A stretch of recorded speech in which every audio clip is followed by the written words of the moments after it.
అందరికీ నమస్కారం. నా పేరు doctor K. Satish Kumar, speciality orthopaedic surgeon, V9 hospitals, Begumpet. Knee caps గురించి మాట్లాడుకుంటున్నాం మనం. అంటే నీ క్యాప్లో మార్కెట్లో ఇవాళ దగ్గర దగ్గర వెరైటీస్ రకాలు చూస్తే 8 నుంచి 20 రకాలుగా నీ క్యాప్స్ అనేవి వస్తూ ఉన్నాయి. మరి ఏ క్యాప్ వేసుకుంటే మంచిది అన్న ప్రశ్నకి కస్టమైజ్ చేసుకోవడం చాలా మంచిది. అంటే మీ డాక్టర్ గారి దగ్గరికి వెళ్ళి చూసిన తర్వాత మీకు పటల్లో ఫిమరల్ ఆర్థరైటిస్ ఉందా, టిబియో ఫిమరల్ ఆర్థరైటిస్ ఉందా, లేదా మీడియల్ జాయింట్ ఆర్థరైటిస్ ఉందా, లేటరల్ జాయింట్ ఆర్థరైటిస్ ఉందా, ఇన్ని రకాల అరుగుదల ఉండడం వల్ల అప్పుడు ఏమవుతుందంటే ఆ క్యాప్ని కస్టమైజ్ చేయించుకోవడం అనేది చాలా మంచిది. తర్వాత కొన్ని రకాల నీ క్యాప్స్ని అంటే బ్రేసెస్ వచ్చాయి. ఒకవేళ మోకాలు లోపల బరువంతా లోపల పక్కకు పడుతుంది అంటే ఆ బరువుని పక్క సైడ్కి డిస్ట్రిబ్యూట్ చేసేది. దాన్ని వ్యారస్ నీలో కొంత అలైన్మెంట్ మార్చే బ్రేసెస్ ఉన్నాయి. వాల్గస్ నీలో అలైన్మెంట్ మార్చే బ్రేసెస్ ఉన్నాయి.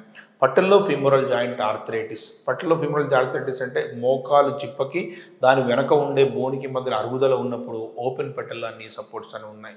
పట్టల్లా తర్వాత నీ క్యాప్ విత్ హోల్ అని ఉన్నాయి. ఈ పట్టీలు వాడడం వల్ల డెఫినెట్గా ఉపయోగం ఉంటుంది. కానీ ఇక్కడ పట్టీల్లో మనం తీసుకోవాల్సిన జాగ్రత్తలు ఏమిటంటే మీకు ఏ టైప్ ఆఫ్ అరుగుదల ఉంది, మీకు ఏ టైప్ ఆఫ్ పట్టీ అనేది సూట్ అవుతుంది.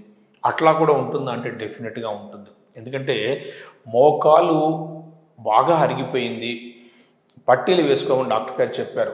దానితో పాటుగా పేషెంట్కి నడుము నొప్పి ఉంది, వంగి వేసుకోలేడు. అటువంటప్పుడు ర్యాపాన్ వర్షన్ ఓపెన్ పట్టల్లా నీ సపోర్ట్ బ్రహ్మాండంగా పనిచేస్తుంది. లోపలి పక్కన అరుగుదల ఉంది, అదేమో బయటి పక్కన ఒత్తిడి చేసే పట్టీ తీసుకొచ్చారు, పని చేయదు. తర్వాత బయటి పక్కన అరుగుదల ఉంది, లోపల పక్కన ఒత్తిడి తీసుకొచ్చే పట్టీ చేశారు, అది డెఫినెట్గా పనిచేయదు. ఇక్కడ పట్టీ అనేది ఏం చేస్తుందంటే మీకు ఒక రకమైన జాగ్రత్తను చూపిస్తుంది. మోకాలు అరుగుదల ఉంది, కొన్ని మూమెంట్స్ మనం రిస్ట్రిక్ట్ చేయాలి. ఈ రిస్ట్రిక్ట్ చేయడంతో ఏమవుతుందంటే నొప్పి అనేది తక్కువగా ఉండేట్టుగా అది మీకు గుర్తు చేస్తూ ఉంటుంది. తర్వాత మరి దాని లోపల ఏదైనా మెడిసిన్ ఉంటుందా అంటే దాని లోపల ఏ మెడిసిన్ అనేది ఉండదు. మోకాలకి కొన్ని మూమెంట్స్ నుంచి రెస్ట్ ఇచ్చేసేసి మోకాల మీద పడే భారాన్ని తగ్గించడానికి అవకాశం ఉంది. కాబట్టి నీ క్యాప్స్ అనేవి ఉపయోగపడుతూ ఉంటాయి. తర్వాత అది తయారు చేసే మెటీరియల్, ఇప్పుడు ఇవాళ రేపు నియోప్రిన్ మెటీరియల్ చాలా లేటెస్ట్గా వచ్చింది. బ్రీతబుల్ మెటీరియల్, చెమట కూడా పడితే కూడా తొందరగా ఆరిపోతూ ఉంటుందన్నమాట. నెక్స్ట్ మోకాలు చిప్ప పట్టీల్లో ప్రధానంగా గుర్తుపెట్టుకోవాల్సింది ఏమిటంటే ఆన్లైన్లో ఆర్డర్ చేయడం కానీ లేదా ఎవరికన్నా ఫోన్ చేసి తెప్పించడం కానీ దాంతో ఫెయిల్యూర్ రేట్ చాలా ఎక్కువగా ఉంటుంది. ఎందుకంటే మనము 7వ నెంబర్ చెప్ప 8వ నెంబర్ చెప్పుల షాపుకు వెళ్ళి ఎట్లా వేసుకొని చూసుకొని ఉంటామో మనం. ఎందుకంటే 7వ నెంబర్ చెప్పులోనే 100 కంపెనీలు 100 రకాలుగా చేసే అవకాశం ఉంది. మిల్లీమీటర్లలో సెంటీమీటర్లలో తేడా వచ్చే అవకాశం ఉంది. అప్పుడు కొన్ని బ్రాండ్స్ మాత్రమే కొంతమందికి సూట్ అవుతాయి. జీన్స్ ప్యాంట్ వేసుకునే వాళ్ళకి బాగా అర్థమైపోతుంది అనమాట. సో అందుకని పట్టీకి ఎప్పుడైనా కానీ కాస్త ఓపిక తెచ్చుకొని ఆ సెంటర్కి వెళ్ళి చెక్ చేసుకొని 1కి 4 సార్లు నడిచి చూసిన తర్వాత వేసుకోవడంతో చాలా ఉపయోగం ఉంది. బాగా టైట్ అయితే కింద పాదాలు వస్తాయి, బాగా లూజ్ అయితే 4 అడుగులు వేయగానే జారిపోతుంది.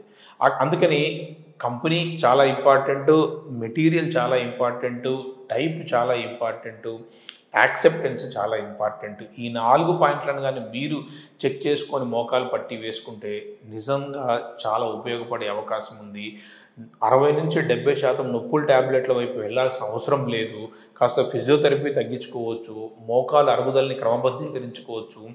రేపొద్దున చేయాల్సిన జాయింట్ రీప్లేస్మెంట్ ఒక 6 నెలల వరకు కూడా పోస్ట్పోన్ చేసుకోవచ్చు. నీ క్యాప్స్ వల్ల చాలా ఉపయోగాలు ఉన్నాయి. ప్రొవైడెడ్ ఇంతకుముందు నేను చెప్పిన పాయింట్లన్నింటినీ మీరు పాటిస్తే ఏమవుతుందంటే డెఫినెట్గా అవి ఉపయోగపడతాయి. లేకపోతే మోకాలు పట్టీల మీద ఉండే అభిప్రాయమే మారిపోయే అవకాశం ఉంది.